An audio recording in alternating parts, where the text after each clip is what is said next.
నమస్తే, welcome to Suman TV. నేను విష్ణు. ప్రస్తుతంతో పాటు ప్రముఖ స్టాక్ మార్కెట్ అనలిస్ట్ జీవి సత్యానంద్ గారు వారితో మాట్లాడదాం.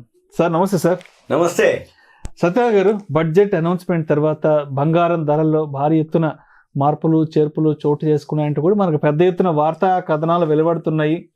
బంగారానికి సంబంధించి అసలు బడ్జెట్లో ఎటువంటి మార్పులు చేర్పులు ఇవ్వడం జరిగింది, ఏంటి అసలు పూర్తి కారణాలు చెప్పగలరు? ఎందుకంటే 80,000కో 90,000కో వెళ్ళిపోతుందన్న బంగారం ధరలు కాస్త తగ్గాయంటూ కూడా వార్తలు ఏదైతే ఉందో ఇది కంప్లీట్గా పబ్లిక్ కొంత స్వల్ప ఊరటించిందని చెప్పుకోవచ్చు. ఏంటి అసలు కారణాలు? విష్ణుబాబు, ఇది లేటెస్ట్ న్యూస్, కరెంట్ న్యూస్. అందరి నోట్లలో ఇప్పుడు ప్రజెంట్ బడ్జెట్, ఈ బడ్జెట్లో గోల్డ్ మీద బాగా ఉన్నటువంటి ఇన్ఫర్మేషన్. బడ్జెట్ అయితే ఓవరాల్గా పాజిటివే. అంటే ఎడ్యుకేషన్ అని, అగ్రికల్చర్ అని, అంతకుముందు పబ్లిక్ సెక్టార్ యూనిట్స్, వాటన్నిటికీ పాజిటివ్ కంటిన్యూ అవుతూ ఉన్నాయి. బడ్జెట్ అంటే కొత్త గవర్నమెంట్ ఫామ్ అయినాక ఫస్ట్ బడ్జెట్ కాబట్టి నెగిటివ్ ఏం లేదు. ఓవరాల్గా ఉన్నంత వరకు పాజిటివ్లోనే ఉన్నాయి. ఇంకా ఎడిషనల్ బెనిఫిట్ ఏంటిది అంటే బంగారం. మనకి ఈ ఎక్కువ శాతం బాగా ఇంట్రెస్ట్గా, అంటే ఈ మధ్యకాలంలో బంగారం మీద బాగా ధర పెరగటం, దాంతోపాటు బంగారం మీద ఎక్కువ అంటే ఇంకా పెరుగుతుంది, ఇంకా వస్తుంది. టీవీలో కూడా 1,00,000కి పోతుంది, సిల్వర్ ఆల్రెడీ ఇట్లా 1,00,000, ఇంకా 1,25,000 అవుతుంది సిల్వర్. ఇట్లా వార్తలు ఏవైతే వస్తున్న తరుణంలో ఇది గుడ్ న్యూస్. ఇప్పుడు పెళ్ళిళ్ళ సీజను, పండగల సీజను, ఎవరైతే ఇన్వెస్ట్మెంట్కి మంచి, ఇప్పటి వరకు ఎవరైతే వెయిట్ చేస్తూ కొనుక్కుందామని అనుకున్న వాళ్ళందరికీ బడ్జెట్ అనేది మంచి అవకాశం, మంచి తరుణోపాయం, మంచి అంటే న్యూస్, గుడ్ న్యూస్. అయితే ఇది ఎందుకు, ఏం జరిగింది అనే దాని మీద పీయూష్ గోయల్ గారు, కేంద్ర మంత్రి, ఆయన అనడం ఏంటిదంటే ఈ స్మగ్లింగ్ బాగా జరుగుతుంది. ఎప్పుడైతే ఎక్కడైనా కానీ ఎప్పుడైనా కానీ ఏవైతే బాగా ధరలు పెరుగుతాయో ఫ్రాడ్ కానీ ఏదైనా జరగడానికి అవకాశాలు ఎక్కువ ఉంటాయి. ఎప్పుడైతే బంగారం ధరలు బాగా పెరిగినాయో స్మగ్లింగ్ అవకాశం ఉంటుంది. స్మగ్లింగ్ ఎప్పుడైతే జరుగుతుంది అని అంటే ఆటోమేటిక్గా గవర్నమెంట్కి రెవెన్యూ తగ్గిపోద్ది. అంటే ఈ ట్యాక్సుల రూపంలో పట్టుకుంటే ఓకే, కానీ మరి స్మగ్లింగ్ ఎక్కువ జరుగుతున్నప్పుడు పట్టుకునేది కొద్ది శాతం. కాబట్టి అసలు డైరెక్ట్గా సుంకమే తగ్గిస్తే మనకి ఈ స్మగ్లింగ్ తగ్గుద్ది అనేది ఒకటి. నెంబర్ 2, మామూలుగానే అంటే అకౌంటెడ్గా బిల్లు పరంగానే అఫీషియల్గానే మనకి మామూలుగా అంటే అది కస్టమ్స్ డ్యూటీ తగ్గించడం జరిగింది. ఈ కస్టమ్స్ డ్యూటీ తగ్గించడం వలన ఇప్పుడు మన వాళ్ళు భారీగా కొనుగోళ్ళు చేసుకోవచ్చు. పండగల సీజను, పెళ్ళిళ్ళ సీజను, వీటితో పాటు అనేది ఒక వార్త. రెండోది, మన వాళ్ళు ఎగుమతి చేసుకోవడానికి ఎక్కువ అవకాశాలు ఉంటాయి అనేది అనమాట. అంటే ఎగుమతి ఎప్పుడైతే మన జరుగుతుందో ఆర్నమెంట్స్ రూపంలో కానీ ఏదన్నా మనకు ఫారెన్ కరెన్సీ ఎక్కువ వచ్చే అవకాశాలు ఉంటాయి.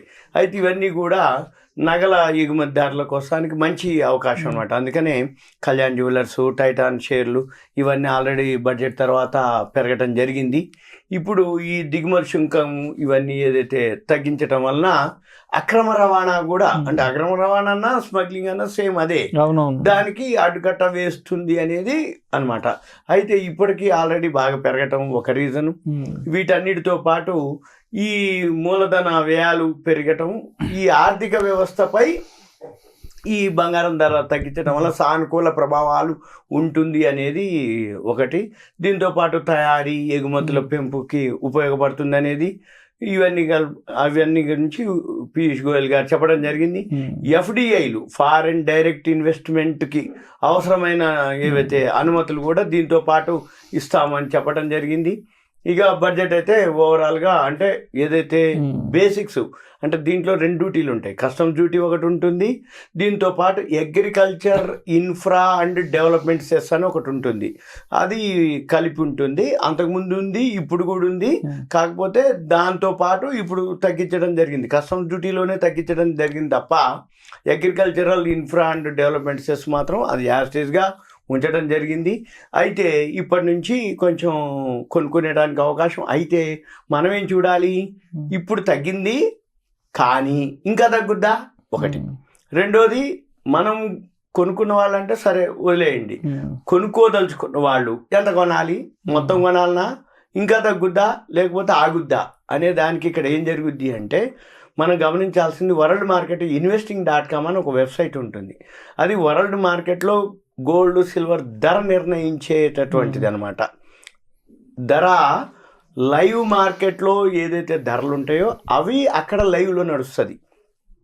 ఎప్పుడైతే ఈ investing.comలో గోల్డ్ సిల్వర్ మన కస్టమ్స్ డ్యూటీ తగ్గించిన రోజు అక్కడ తగ్గలేదు, మన దగ్గర తగ్గింది. మళ్ళీ నెక్స్ట్ డే అక్కడ మంది పెరిగింది అక్కడ, అంటే దాంతో పాటుగా ఈరోజు అంటే ఇప్పుడు మనం వీడియో చేసే టైంకి investing.comలో $40 పడింది. అయితే మనం ఏం చూడాలి, కస్టమ్స్ డ్యూటీ తోటి ఎంత తగ్గింది. investing.comలో డాలర్ రేట్ ఉంటుంది. అంటే ఉదాహరణకి ఇప్పుడు investing.comలో ప్రజెంట్ $2374 ఉన్నాయి. అంటే నిన్నటి మీద $40 ఉంది. ఎవరైతే ఈ వీడియో చూస్తున్నారో ఏం లేదు, చిన్నగా వాళ్ళ సెల్లో కానీ యాప్ ఒకటి investing.com చూసి అక్కడ గోల్డ్ అంటే markets, commodities, real time commodities అని ఒక వర్డ్ ఉంటుంది. దాని మీద గోల్డ్ క్లిక్ చేస్తే అక్కడ మనకి ధర చూపిస్తుంటది. ఏది ఔన్స్ బంగారం ధర డాలర్లలో చూపిస్తుంది.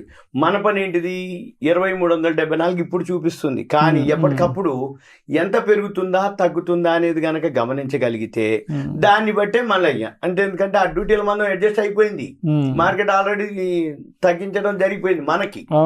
కాబట్టి ఇక తర్వాత నుంచి తగ్గటమా పెరగటమా అనేది మళ్ళీ దాన్ని బేస్ చేసుకొని నడుస్తూ ఉంటుంది. దాన్ని బట్టే. కానీ ఓవరాల్గా అయితే బంగారం మున్ముందు మళ్ళీ పెరుగుతుంది. ఇది కొన్నాళ్ళ వరకే పరిమితం, మళ్ళీ ఓవరాల్ గా పెరుగుతుంది. ఎవరైతే కొనుక్కోదలుచుకున్నారో, పెళ్ళిళ్ళు, గృహప్రవేశాలు కొనే ఉద్దేశం ఉందో, మొత్తం కొనకపోయినా కొంత కొనుక్కొని మళ్ళీ తర్వాత అయినా కొనుక్కోవచ్చు. లేదు మొత్తం కొనుక్కుంటే కొంచెం తగ్గింది అనుకోండి బాధపడాల్సి వస్తాయి. కాబట్టి కొనుక్కునే ఏదైతే ఉందో 30% ఫస్ట్ ఒక 30%, తర్వాత ఇంకో 30%, ఇంకో 20%, ఇంకో 20%, అట్లా ఒక 3-4 విడతలుగా. సపోజ్ అప్పుడు ఏమైంది, తగ్గింది అనుకోండి కొనుక్కునేది తక్కువకు దొరుకుతుంది. సపోజ్ పెరిగింది అనుకోండి, మనం కొనుక్కుంది ఉంది కదా దానికి పెరిగినట్టు లెక్కలు. అంతే తప్ప మొత్తం కొనుక్కున్నాక తగ్గితనో అనవసరంగా మనం కొన్నామని బాధపడటం, పెరిగింది అనుకోండి అబ్బా నేను ఇంకా ఎక్కువ కొనుక్కోలేదని ఫీల్ కావటం అవన్నీ అక్కర్లే. సింపుల్గా ఏంటిది, ఎవరైతే కొనుక్కోదలుచుకున్నారో ఇవన్నీ సెట్ కావడానికి కొంచెం టైం పడుతుంది. ఆటోమేటిక్గా ఇవన్నీ అయినాక మనము ప్లాన్ చేద్దాం. ఇంకో వీడియోలో ఇంకా దీని మీద ఇంకా డీటెయిల్డ్గా మనం డిస్కస్ చేద్దాం. Thank you sir. Okay, Suman TV ధన్యవాదాలు. Thank you. సెలవు.